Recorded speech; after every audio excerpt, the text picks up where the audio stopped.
Greetings, my friends. I want to thank you all for subscribing. I want to thank all of my channel members for supporting me in this endeavor to save pop culture. And if you are not subscribed, please consider supporting this channel. We need you. Thank you.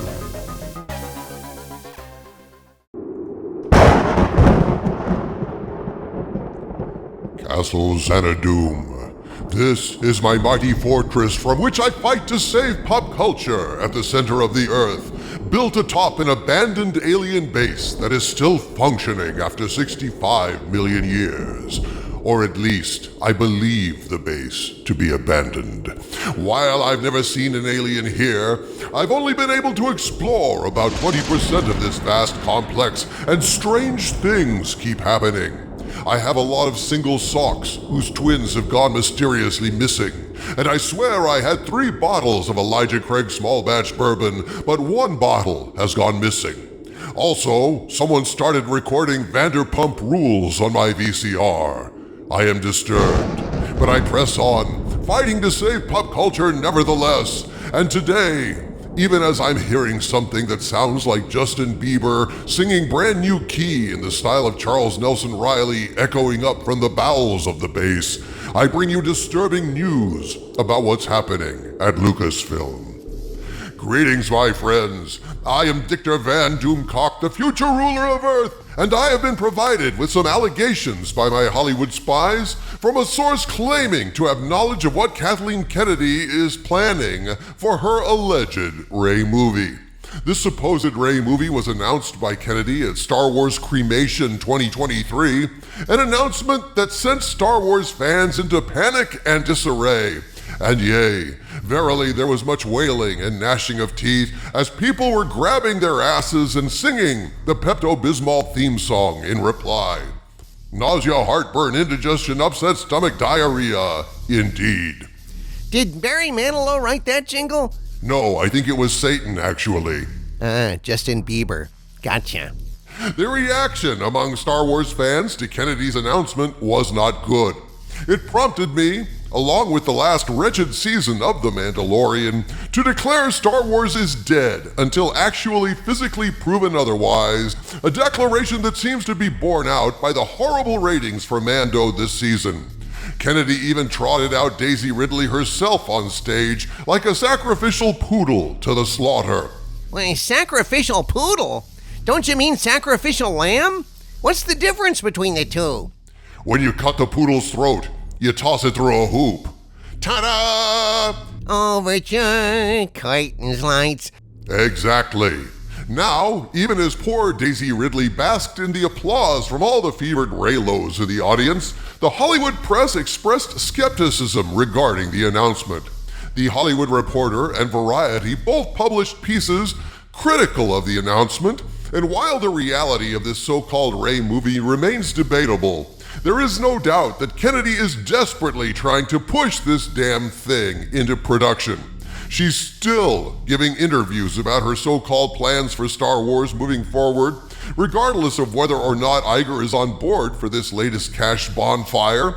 And as it turns out, my Hollywood spies have found a source willing to disclose some details regarding what Kennedy has planned for the story, and it is laughably and insufferably bad. I also believe it is doomed for one simple reason that I'll get to in a minute.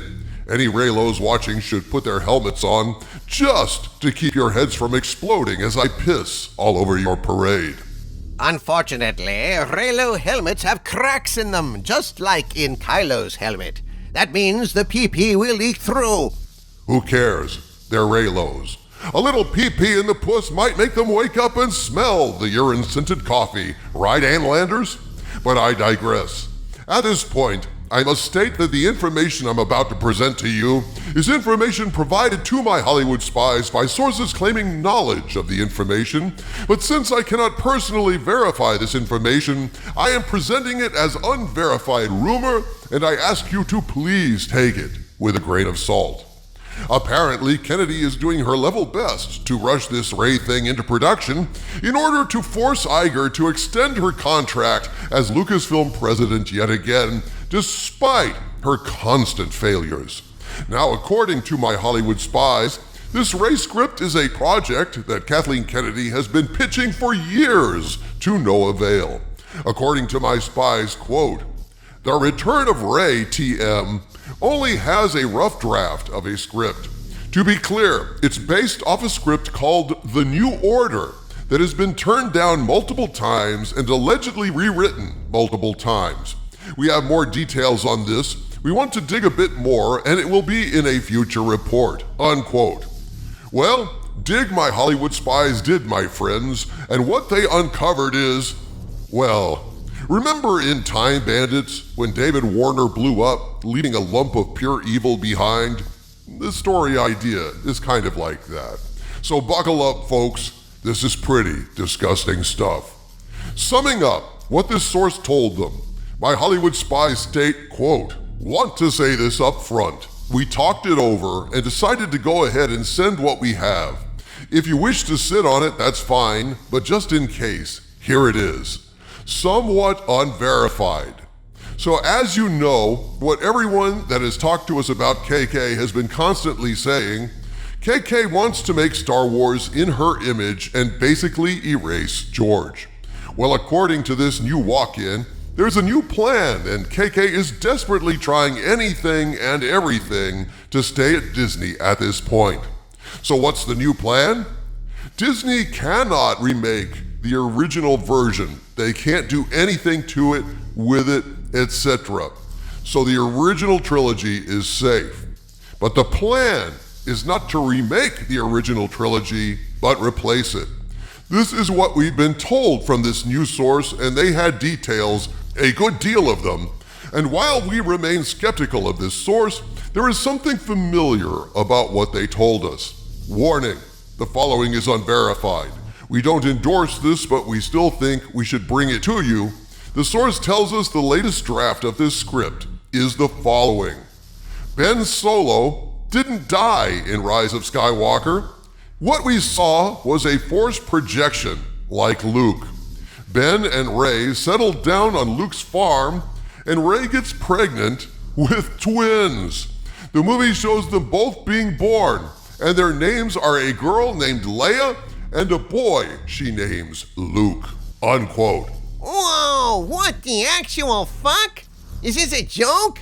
What are they saying that, like, Rey turns out to really be Luke and Leia's mother and they go back in time or some shit? Harvey, that's exactly what I asked my spies, because that seems insane, but since it's Kennedy we're talking about, insanity cannot be ruled out. In reply to my query, my spies responded, quote, "I'll try and describe this better, but as we understand it, these twins are her children, and she names them after Leia, born first, and Luke, born second.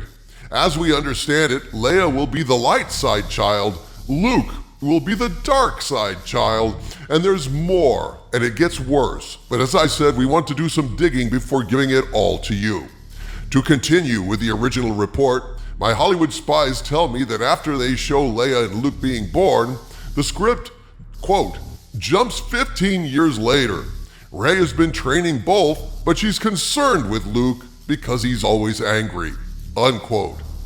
So, this is not a case of time travel, at least not in this heavily rewritten and frequently rejected sham of a script, but of trying to throw a monkey wrench into the past aimed squarely at George Lucas.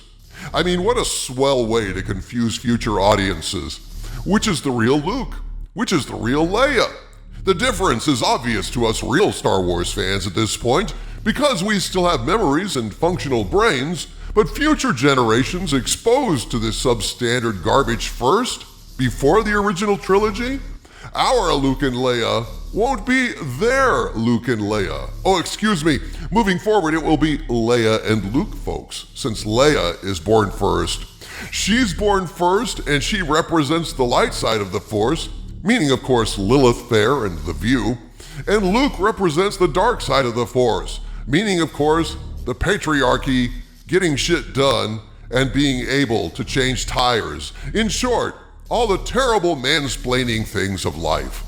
My God, Disney is all in on this intersectional feminist crap,